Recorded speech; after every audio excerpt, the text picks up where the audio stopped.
He turned around to look at something and he said, "Catherine, do we have a fire?" And I remember thinking right away, oh, they can get that out. It's just smoke, you know. And I could see that the traffic coming up West Locust was stopping. And that made me aware that there was something really wrong. Well, it was a very depressing day. I mean, you could see the devastation occurring. I'm sort of a sentimental kind of creature, so I grieved a good deal. 11 hours later, those buildings, Rose O'Toole, Mary Bertrand, and Margaret Mann, were all still smoldering.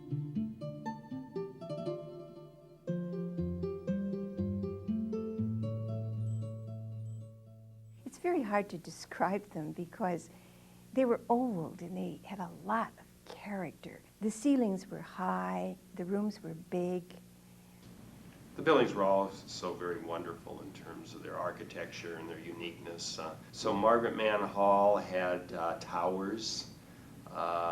The Mary Bertrand Hall had a rounded aspect to its geography on the back side that allowed for really spacious kind of gatherings.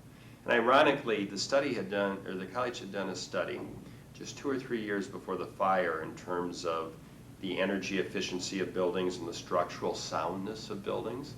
And the study ruled that the most structurally sound building was the oldest Margaret Mann Hall, which was, I think, about 105 years old when the fire occurred.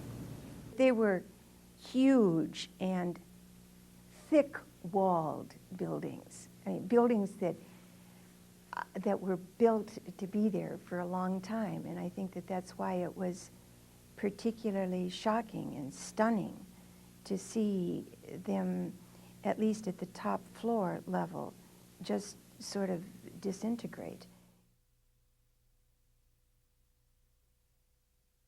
I was having lunch with some trustees in one of the dining rooms in Mary Josita Hall, and the chairman of the board then was Skip Hawes, and he turned around to look at something and he said, "Catherine, do we have a fire?" Well, the first thing that we noticed was that there were alarms going off, including in CBH, which was where I was giving my exam. And interestingly enough, I didn't pay much attention to it because during the few weeks prior to the fire, we had had a lot of false alarms at Clarke, and the fire engines were there quite a bit. There were roofers working on the top floor of those two buildings.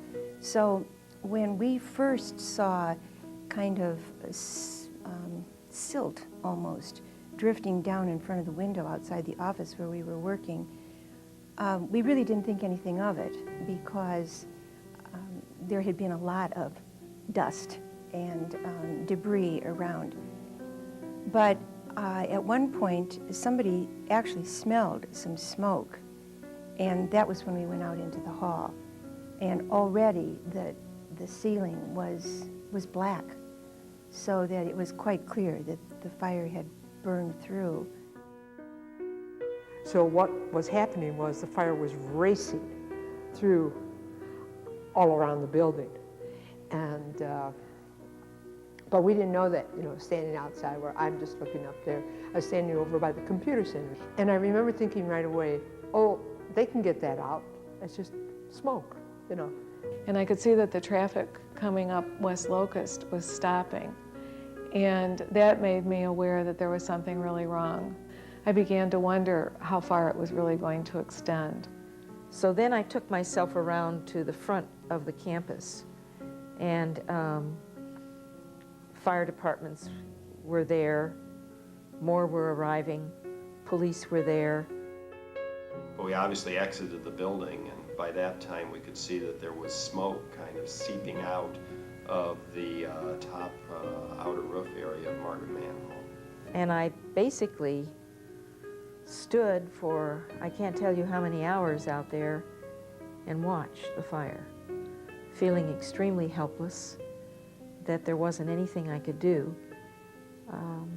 to stop it. It was real hot. It was May 17th, but it was hot. It was a hot day. And the winds were gusting 30, 40 miles an hour. I was praying that it would start raining. I was hoping we needed some heavenly intercession because we weren't getting enough water. Now, you have to understand, there's one hydrant here. So in order to get water, they had to bring it up from Locust Street. Water doesn't do real well coming up that back hill. All of the lieutenants and the captains were somewhere in western Iowa. We had a force. They were okay, but there was a lack of direction. Well, it was a very depressing day. I mean, you could see the devastation occurring. You could see that lots of the campus couldn't be saved. I remained extremely calm through all of that and kept running through my head, these are the things we are going to have to do to survive.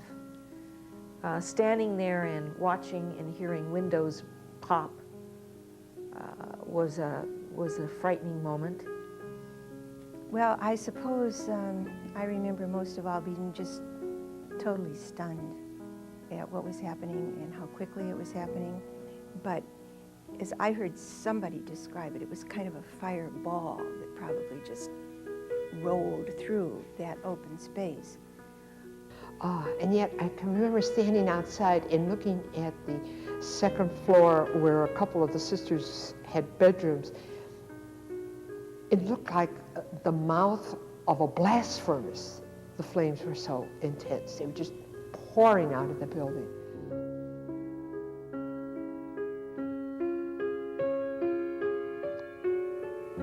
Yeah, it was very frightening. It was very frightening because the flame was just unbelievable. And I'm sure you've seen pictures of the flame pouring out of the buildings. And they weren't getting anywhere.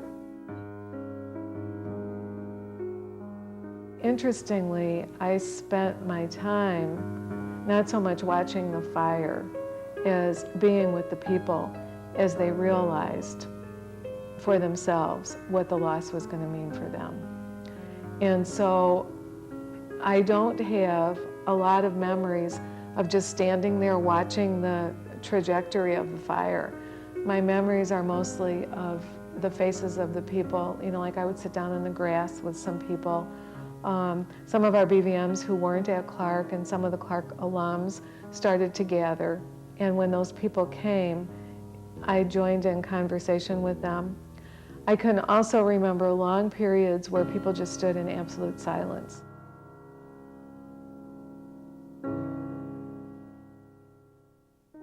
This is hard to explain, and somebody who isn't a believer might think it's crazy, but I really felt Mary Frances Clarke standing with me, and I really felt an infusion of the Holy Spirit. And, you know, this was a tough experience for Catherine, too, because she had been present a whole 2-3 months when the fire occurred, and her office was totally destroyed.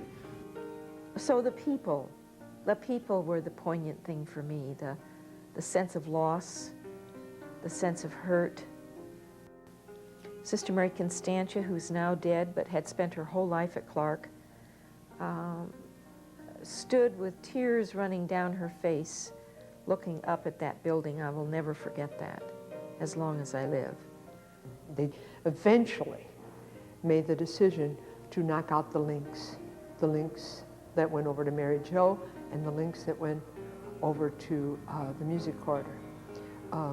They just bulldozed those out and kept pouring water on those sides of the building to keep it from flipping over to the other parts. I think when they finally started to bulldoze down the bridges between the buildings, we were all happy, but we weren't alone. We could not have done it without the people of Dubuque. They were here, they were praying with us. We had a mass about 7 o'clock that night over in Mary Benedict. At exactly the time of the consecration, that spire collapsed. And many of us were looking out that window. I didn't think I would think this way about it. It was a very traumatic experience.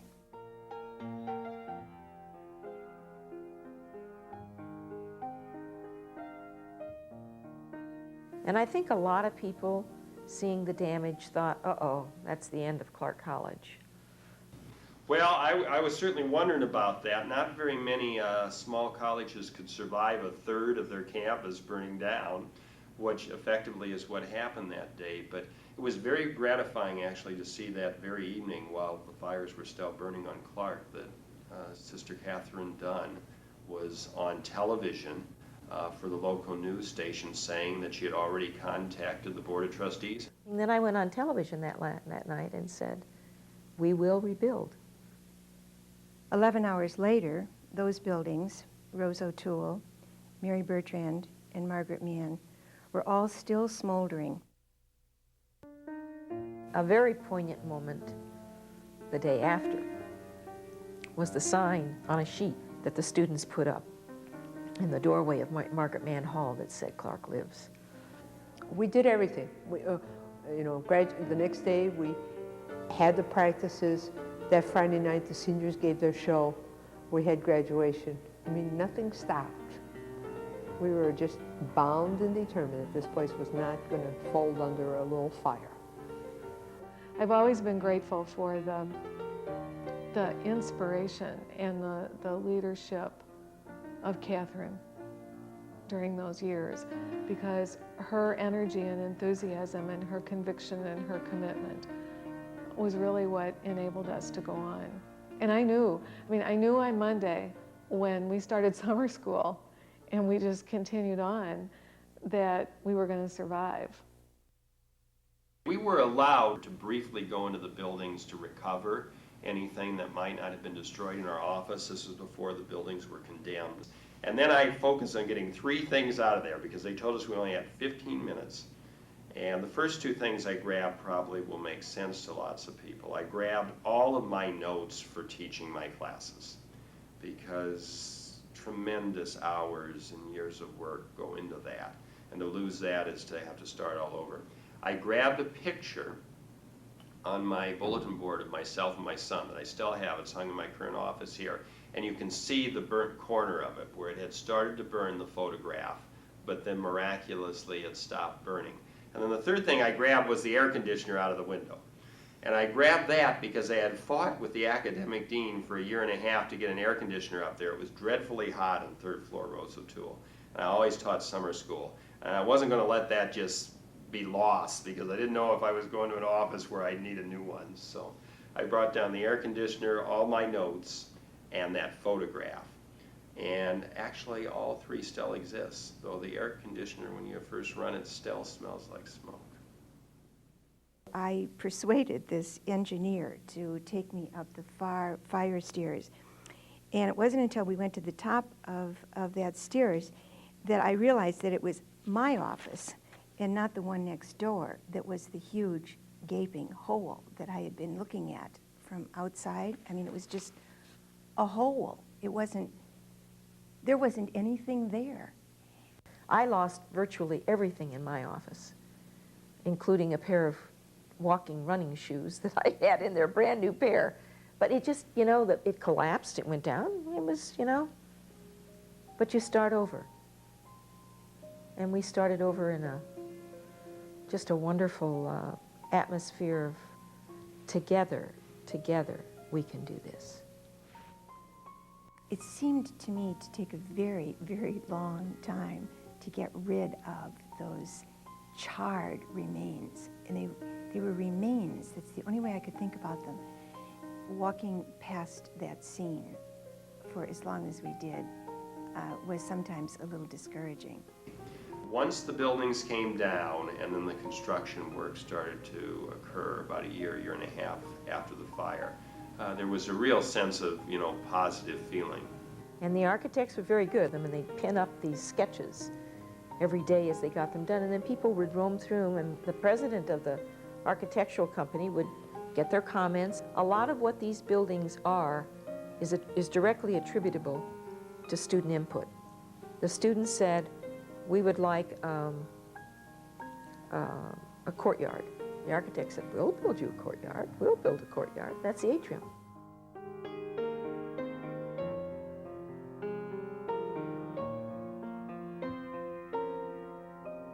I think it was a reminder and remains a reminder to us of the phoenix rising out of the ashes.